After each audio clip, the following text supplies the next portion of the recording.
Let me start by saying how glad I am to be in your midst this evening. Permit me to recognize the family of Ray Piri who are present in this assembly this evening.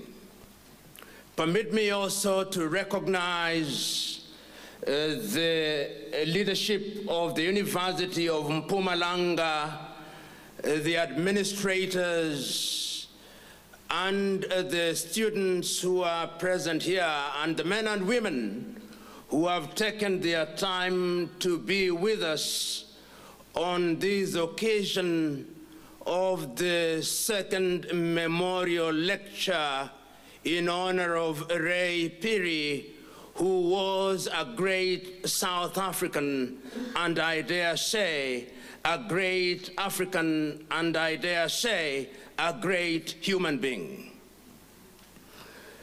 On an occasion such as this, one may find oneself imprisoned in speeches that do not speak to the essence of the man in whose memory we gather.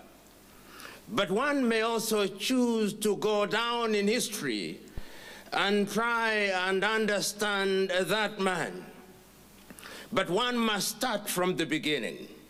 And the beginning, as I know it, is that in 1947, a great event took place in this province, in this part of South Africa, in Bombela, that a young man was born by the name Ray Piri. That was a great event. And if one were to make reference to the great Nigerian writer, the great Chinua Achebe, one would have said that a chick that will grow into a cock, and this also includes one that will grow into a hen, is identified on the day that it hatches.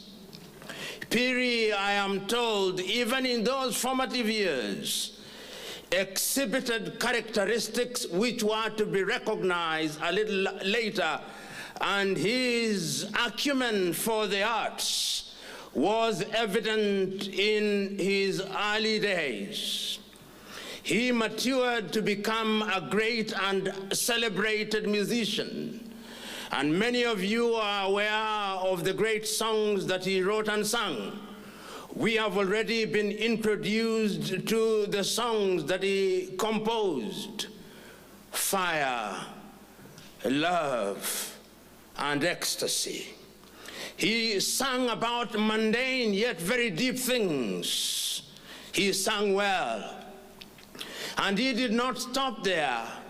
He also told us, as he composed his songs, listen, look, and desire.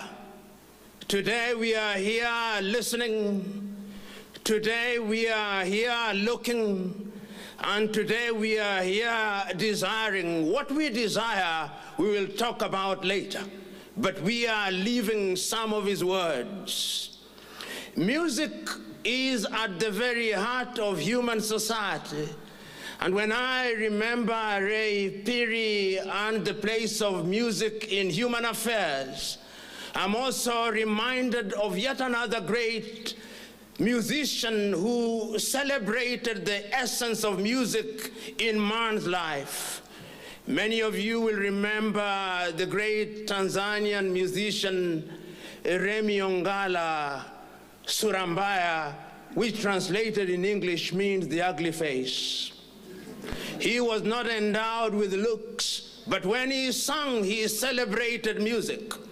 He reminded us that throughout human history, music has always been present, and he narrated. Romantically, he said that on the day of creation there was music. I do not know whether he was there, but he said there was music. He said that throughout the difficulties in human affairs, there is always music. When Africans were being enslaved and they were taken away, the only way in which they could communicate their anger and anguish was through music. When they were colonized, they communicated their anger and anguish through music. It is not lost on me that Ray Phiri was born just 1 year before the institutionalization of apartheid in South Africa. And he lived through a period of pain. And when he sang, talked about love, talked about passion, talked about ecstasy, he must have been articulating the pain that he saw his people suffering. When he talked about looking, seeing, and desiring, he must have been talking about looking at what was happening, seeing what was happening, and desiring the change that you found with the death of apartheid. He must have been talking about that. And that is why, therefore, when on the 27th day of April, the year 2011, the then president of South Africa decided to recognize him with the Order of Ikamanga, he was telling not only the family of Ray Phiri, but he was telling South Africans and the world that this is a great man who did not only sing to entertain us, but also sang to transform us. That is why we are here today, to celebrate Ray Phiri. He did not stop at entertainment. He was in the business of speaking to our hearts and minds. And he spoke to our hearts and minds, and that is why we are here. He did not live anonymously like some of us do, who, when you think about them, you only think of their date of birth and their date of death, and when you ask them for certificate, they can only produce two certificates, the certificate of birth and the certificate of death.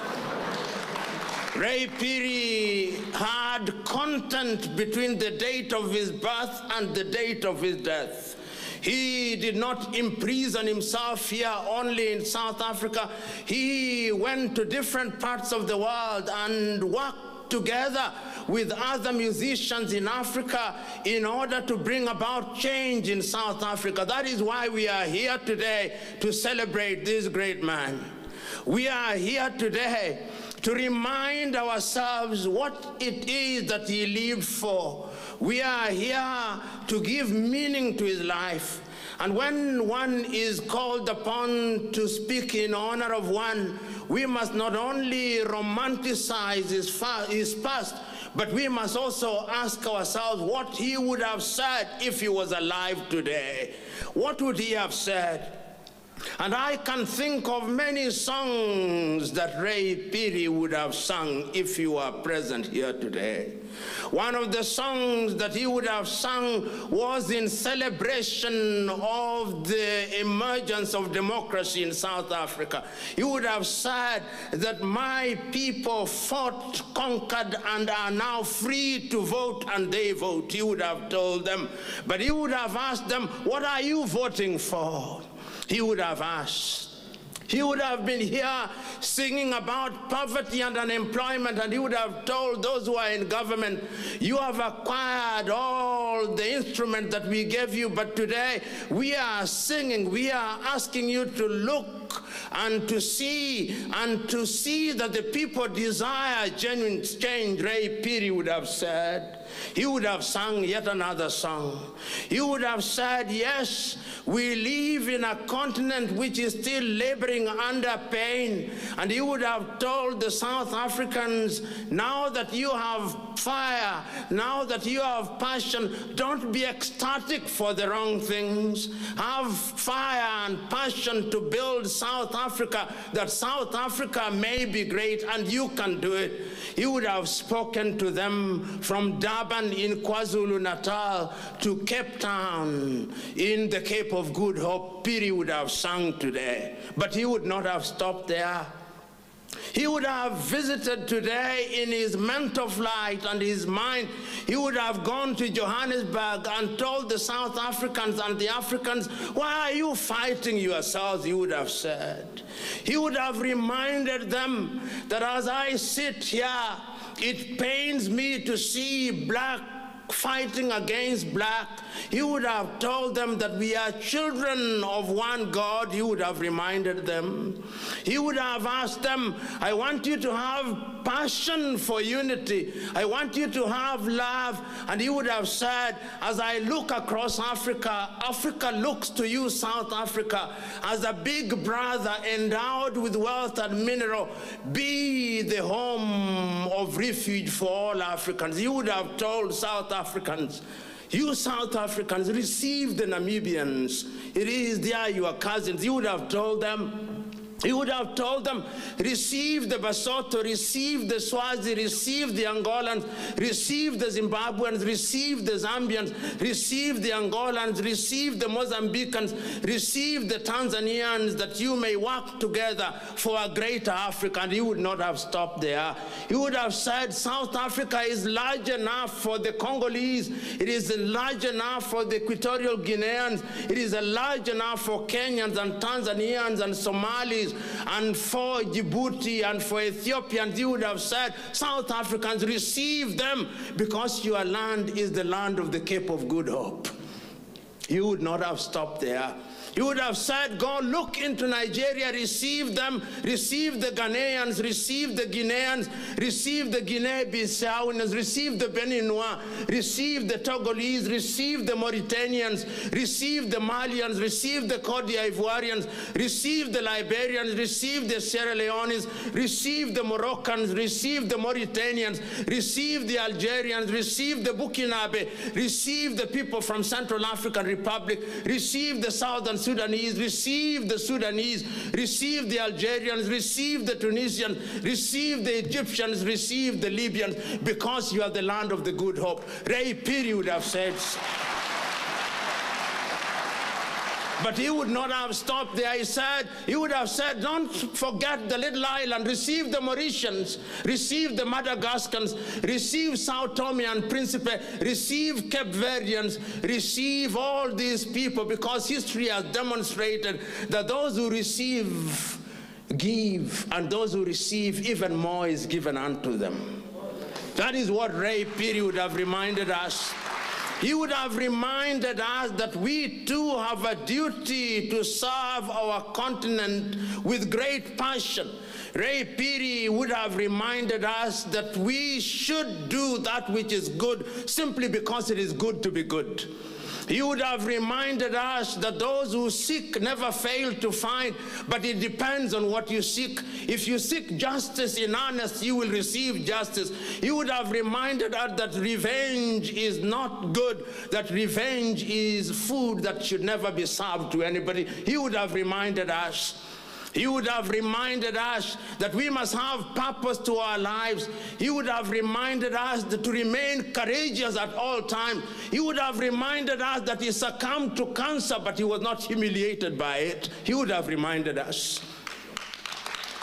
So we who are present here today, when we remember a man as great as that, we must remember that great men and women are born in specific places, but we can never own them.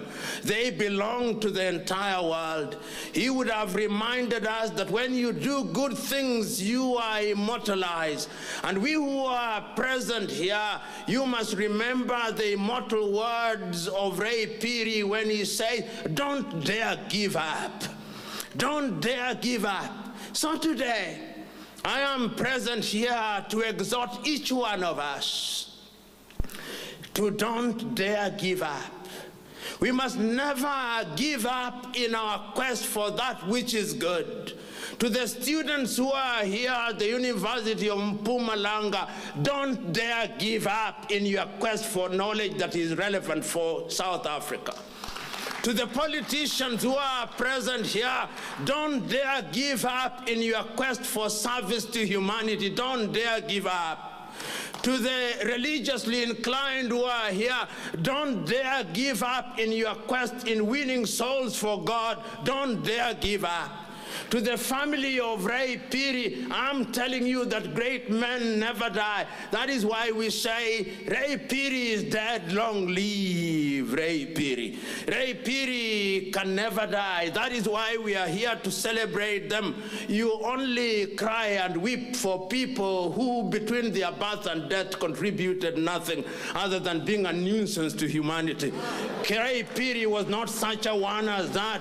He is a man who lived with purpose. He is a man who contributed immensely. He is a man who was not only recognized in his own village, he was a man who was recognized by his own nation. He was a man who was celebrated by the entire world, and he is a man who will remain immortal, and he is a man whose life is a textbook for us. He is a fountain from which we can drink. He is the source from which we can drink the elixir of intellectual enthusiasm. He is a man whose words have twisted meanings which only give meaning in a manner that is meaningful and useful and powerful and practical and enthusiastic and beautiful in our lives. He is such a man. That is the man that we are assembled here today to celebrate. This is a man who can be an example to all of us. Because what is man's life? If we cannot say that he came, he saw, and he conquered. But what did he conquer? He came here in Bombela, in Mpumalanga, and he came and recognized that the only way in which he could make his contribution was through music. He came. He identified his talent and he used it.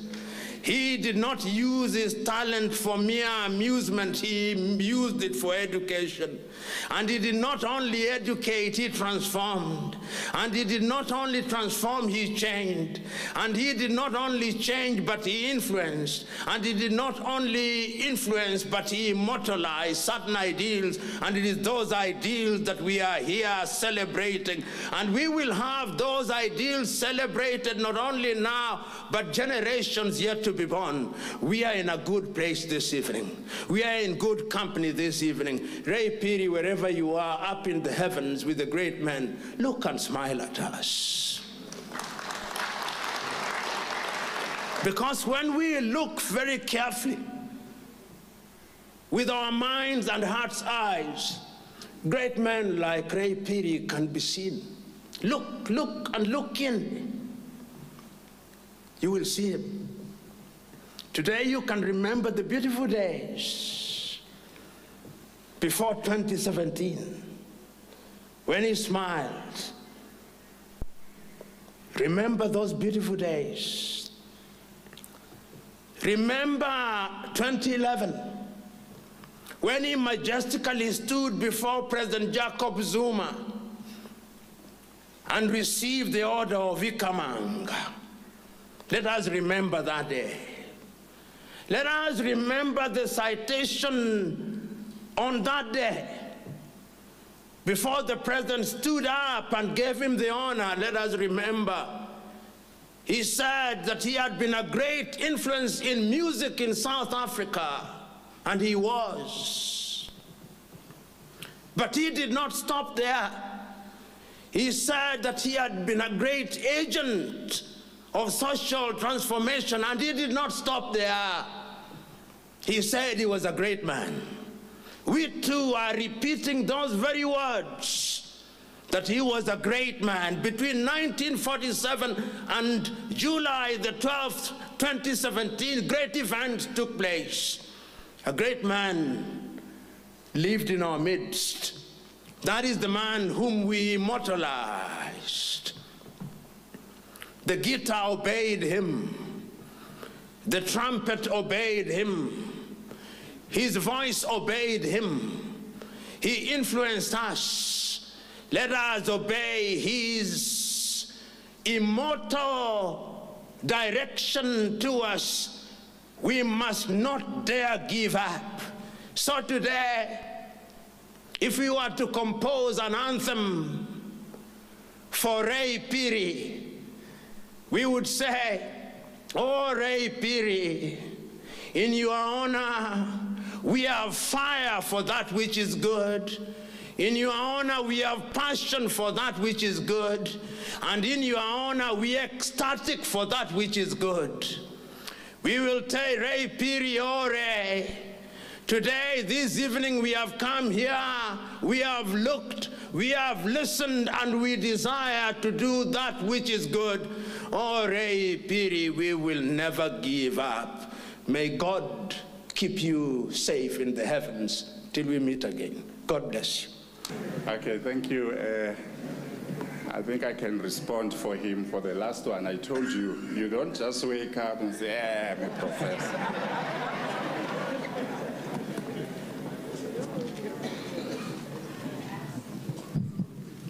Thank you very much. I don't support the death penalty. And the reason why I don't support the death penalty is because the criminal justice system throughout the world has demonstrated that those who have the honor and privilege of presiding over guilt or innocence of people sometimes make mistakes. And for that reason, I hold the view that we must punish people who offend, but punish them in ways which allow us through review to correct if we find that there are errors. We have seen in different parts of the world through different NGOs, things like the Innocence Project in different parts of the world in the United States, where students in law schools go back to decisions that had been made, and it is discovered upon review that somebody had been convicted of an offense which he or she never committed. And if you look at many African societies, the methods of dealing with crimes was not always retributive. There is a sense in which very many African societies, I'm not saying all, many African societies had different methods of punishment which meant to rehabilitate the offender. In the recent past, we have seen this happen in post-genocide Rwanda. In post-genocide Rwanda, the international community put together the International Tribunal for Rwanda, which sat in Arusha. And they spent billions of shillings to convict very few people. But the Rwandese government, in their own wisdom, went back into their tradition, went back into history and said, we went through a genocide where neighbors rose against neighbors and slaughtered them like chicken.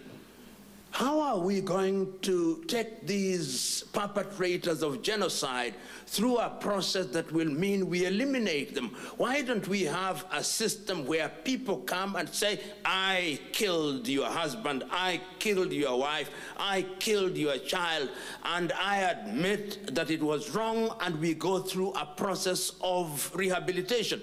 Through the Gacaca method in Rwanda, a lot of people have been rehabilitated. And my view, therefore, is that any country that still gives premium to the death penalty must be persuaded by force of reason to abandon it.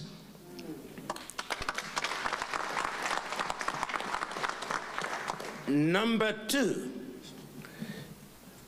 what systems of the economy, and I don't for one moment arrogate to myself the monopoly of wisdom. These are my thoughts, and my thoughts are informed by certain realities. And I'm using the word modern in a very guarded way. Perhaps the word modern is one that I should avoid. The post-colonial African state is also a neo-colonial state in many ways. And therefore, it may have appearances of freedom, but she is not free. Look at what happened in the 1960 in what are the former French colonies. The French, when they were leaving, asked their colonies to vote, yes or no, whether they wanted to remain within the French influence or they did not. The only country that did so was Ahmed Sékou Touré's Guinea. And the other one which nearly did so was Mali with Modibo Keita, whom you students should know. But the French were very clever, and I'm using the word clever in quotes. They ensured that the former colonies remained under their influence, complete with a currency which until now is controlled and manipulated from Paris. So when we talk about the post-colonial state, we must remind ourselves that it is a neo-colonial state. And that therefore the means of production are still in the hands of the erstwhile colonizer. We don't say this as loudly as we should. But if you are to ask yourself who is in control of the oil in Cameroon, is Total or ELF? If you ask yourself who is in control of the oil in Gabon and the timber in Gabon, it is the French. It means, therefore, that your typical post-colonial and neo-colonial state is one where there is an unholy alliance between the former colonizer and the ruling elite, who are doing the bidding of the former colonizer. And those who are in the business of using beautiful language once said that once you are a puppeteer, you need not worry. Once you are a puppeteer, you need not worry what the puppet will do. You can predict. You can predict. And I think that I'm simply talking about France for the moment, because France's role in her nation, in her former colony, is the most pernicious today. One can talk about Portugal. If you talk about the former Portuguese colonies in Africa of Angola, Mozambique, Cape Verde, you will discover that the presence of Portuguese companies and Portuguese capital is alive and well. And you only need to recruit the people at the very top, and you need not worry about the individuals at the bottom, because, you know, as one person once said, the colonial master was very clever in a devilish way. They gave the Africans the crown, but remained with the jewels of the crown. So that in many ways you have African governments where you have black faces as heads of state, but the industries are still controlled from elsewhere.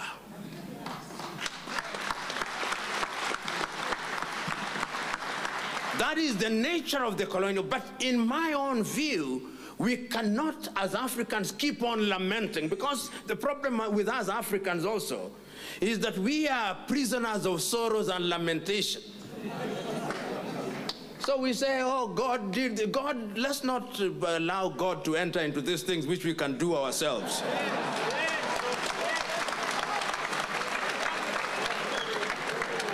God is very busy with very serious issues upstairs. He has given us minds and hearts, and we had better use them, because the divine instruction is to go and subdue the world. On our part, we have allowed the world to subdue us. Then we are complaining, God, you know, and Pastor, you are here. There are certain things that can only be solved by hard work and logic, and yet we think they can be solved by prayer and fasting. That will not happen. So my own view is we must begin to do things for ourselves. If the land needs to be worked, we must work the land. And we cannot continue to work the land the way Abraham used to work the land with the plows. We've got to mechanize. If, as people say, if Africa did not benefit from the first industrial revolution, we must benefit from the fourth industrial revolution. And you know, in these matters, these very serious matters, nobody invites you. You invite yourself to the dinner table. Yeah. And you get crushed the dinner table. Yeah. So that you are noticed. You know, right now, many Africans, and I say this because Africans, people are on top of the dinner table eating silent steak and caviar, and we are under the table fighting over crumbs. This is what is happening. When you see black on black violence, it is essentially, what are we fighting for? Crumbs. Crumbs. The real meal is on the table. That is where we should be. That is where the good. But you see the problem, when you are under the table, you cannot see what is on the table. You only see the bottom of the table. And therefore, the only thing you can see are the crumbs that have dropped. And I'm suggesting to us, particularly we in the political class, deliberate efforts must be made. I know that in many African countries, we suffered from certain historical advantages by dint of skewed systems of governance, particularly in the economic arena. Here in South Africa, you know that, and even the white people know and appreciate that going forward, it is completely untenable that a small population should have the majority of the land. They know. How then do you do it? Is it for a foreigner to come here and prescribe the solution? No, that would be arrogance. But it's for a foreigner to begin to persuade those who are in the eye of the storm that the sooner you are able to relinquish some of this land in an orderly and in a programmatic manner so that you do not disrupt commerce, the safer you are. Because let me tell you, a hungry and a poor man has no morals to tie him down. He cannot be asked to be orderly. Poverty makes him disorderly. Poverty makes him angry, and anger has no logic. Anger doesn't know what is on its path. If I have not eaten for 10 days and I see you holding cake and ale on 2 hands, oh, I will take them. I will take them even if it includes cutting your hand. I will take them. So in order to ensure that your hands are safe, you must invite me and say, there is cake here. Let us begin to share. But when one is hungry for a long time, you also don't give him a very large dose of food very quickly. You begin slowly, and you educate him. And I believe that that is what we must do in order to solve our problems. We were told by Ray Piri, look, listen, and desire. Let us look, let us listen, and desire to do the right thing for the general good. The last thing is, the last question, what kind of an economic system? When we were students at the university, and normally when you are students at the university, there is a sense in which, number one, you are a fire-breathing pseudo-revolutionary. First of all, you think that you have monopoly of knowledge and wisdom. And all of us suffer from what I call intellectual adolescence. And intellectual adolescence is fed very effectively by the slogans of Marxism-Leninism. Workers of the world, unite. You have nothing to lose but your chains. We said all those. And I remember when we were university students, we said that the human development has always been from primitive accumulation through to capitalism, through to socialism, and through to communism, where the state withers. And we live in Shangri-La, El Dorado, the land of gold. You and me know that that will not happen. You and me know that the real world is about cutthroat competition. You and me know that each society must have its own unique ways of doing things. You and me know that there is no one size fits all for all societies. You and me know that there are certain standards, certain things, irreducible minimums. One of them is that when we give people, men and women, opportunity to serve us, we want them to serve us. We want them to preside over our resources so that we have food on the table. We want them to serve us so that when we are sick, we have facilities where we can go in an affordable manner. We want them to use our taxes so that we can take our children to school and good quality education where we are taught the right thing. I remember yet another musician who was Fela Kuti of Nigeria, who used to say, "Teacher, don't teach us nonsense." So we want schools where we are not taught nonsense, where we are not told that David Livingstone discovered the Mosi Otunya Falls. No, he was the first Scotsman to see the Mosi Otunya. There were people there who lived with them. In other words, we are saying each society, and the beauty of Africa now, even here in South Africa, you will always have problems. Pastor, let me tell you a short story as I answer this question. I listened to a sermon, and in this sermon, the story is told of this unsettled soul. This unsettled soul was moving from church to church, looking for the perfect church.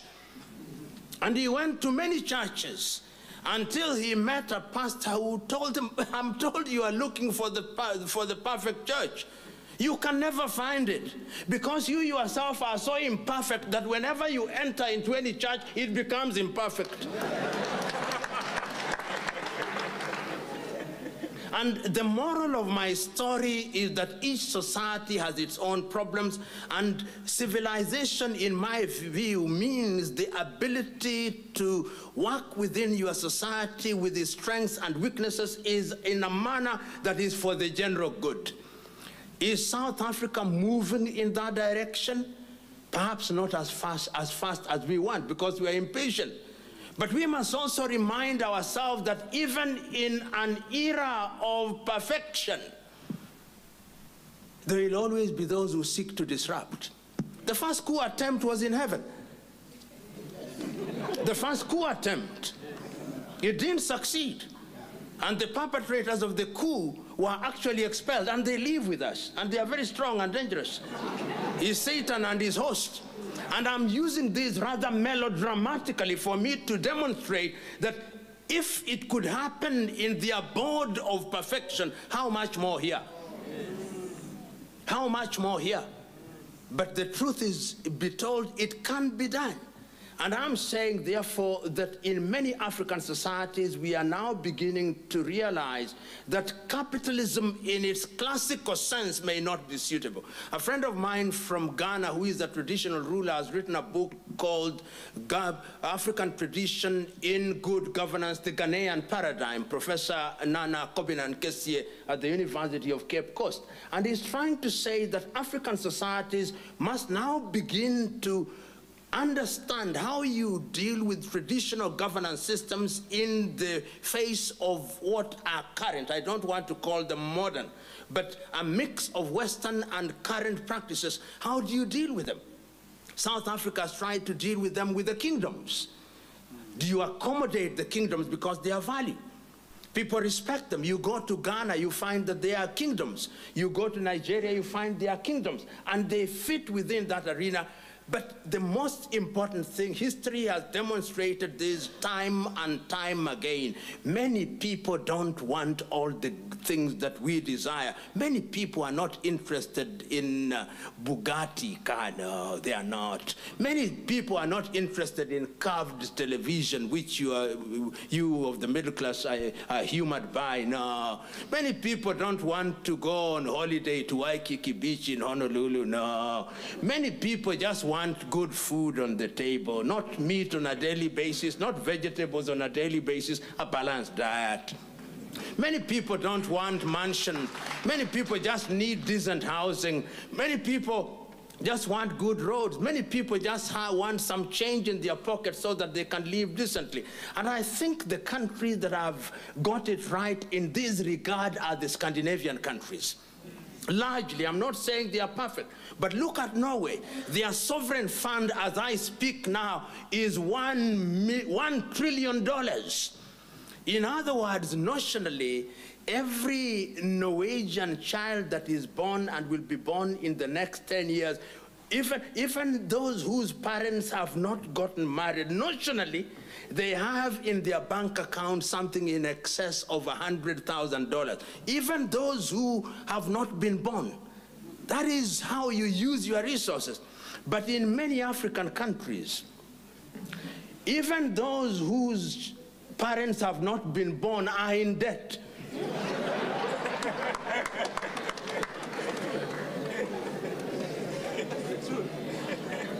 They are in debt.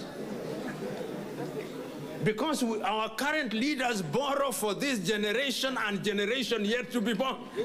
So we must do something that changes that, and it can be done. I've seen in the recent, I'm giving a very long answer, but I'm giving it so that it may also kill other potential questions. If you look at a number, and you know, sometimes when you look at CNN, and since I came here, I've received very many phone calls. Are you safe in South Africa? So I sent for to say I'm safe and actually enjoying wine. They can't believe it, because when you listen to the media, you think South Africa is burning. Is burning. So we must, in the nature of things, also begin to tell our story as Africans. And there are things that are happening in Africa. You go to a number of African countries, and they are not perfect, but you can begin to see movement. Because the oldest African nation, post-colonial nation, is just over 60 years old, Ghana.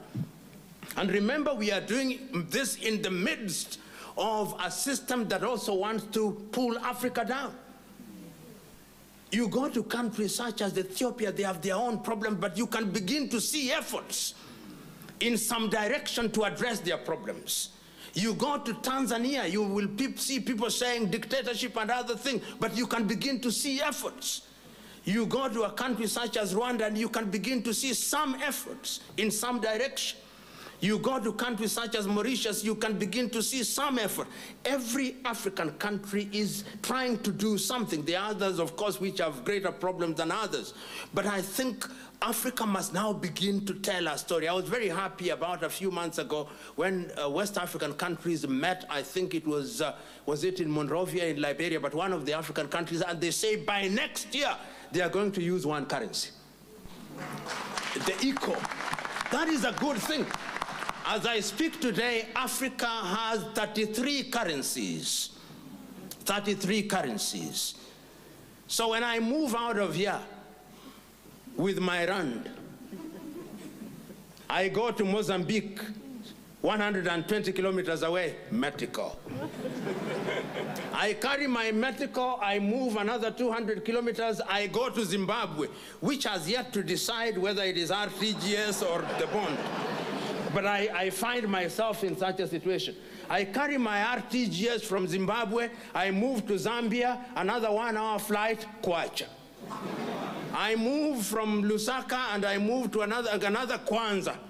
So, and all these currencies are, when we talk of hard currency, there is not a single African currency that is hard. The opposite of hard is soft. So all our currencies are soft currencies. In other words, beyond our boundaries, they are mere paper. So I hold the view, and you young people who are present here, you must begin to stop thinking like us. Stop thinking like some of the people in the new generation. You've got to think differently. You know, China. I listened to the Chinese about a year ago when their leaders, 6,000 of them, gathered in Beijing, and they don't smile and they don't speak in very high tones.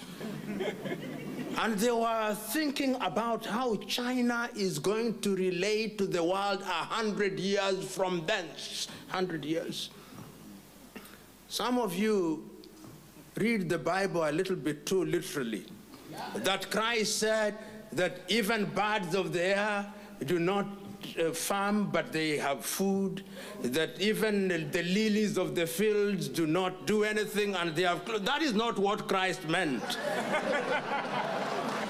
So these things that you are saying you are not going to plan, the divine instruction is this: when you are planning, plan as if you'll never die, and when you are praying, pray as if you are dying the next minute.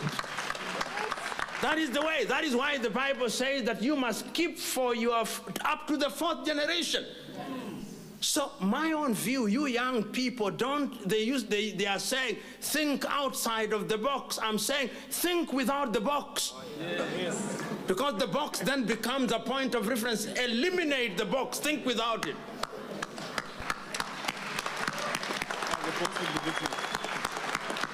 They are saying the sky is the limit. Which sky? The sky of the earth? Forget about the sky. Think about the galaxies. They are saying wait and heat the iron while it is hot. No, heat the iron so that it becomes hot.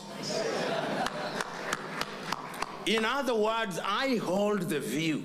And I do not know, but I want to use this analogy found in the Bible because it's very powerful, and you don't have to be a believer. But for those who are believers, you will see it a lot more powerfully than anybody else. And there are two of them. One is to be found in the book of Daniel at chapter 3.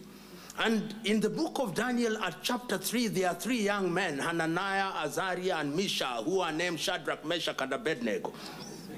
And what happens is that there is a king called Nebuchadnezzar, and Nebuchadnezzar makes a statue 6 cubits wide, 6 cubits tall, and says everybody must worship it, and they say we are not going to worship it. And they say, our Lord will save us, but even if he does not. And I find that powerful. Belief in oneself.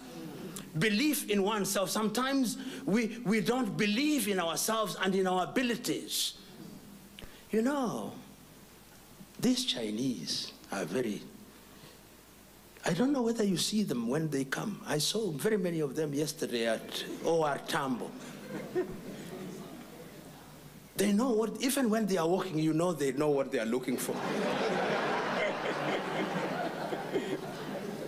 And when you know what you are looking for, you are likely to get it.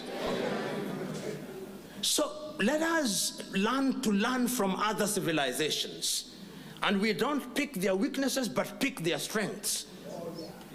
That is, to me, the most important thing. Learn from the Chinese, learn from the whites, learn from the Koreans, learn from all each one of us, because God is a God of diversity. And each one of us has our strengths, black, yellow, white, and all those things. And I think we can make it. And we are going to make it. And people like Ray Piri here are telling us that we can make it. None of you here hold the order of Ikamanga. And he did.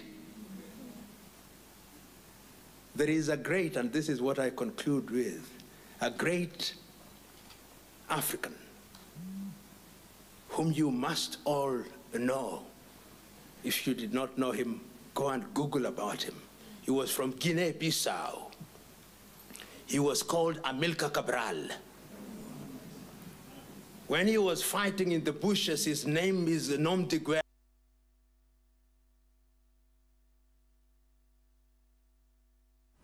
When you are in the midst of the forest and you shine like a pink poodle, even when the world is blind, they'll regain sight that they may behold you. God bless you.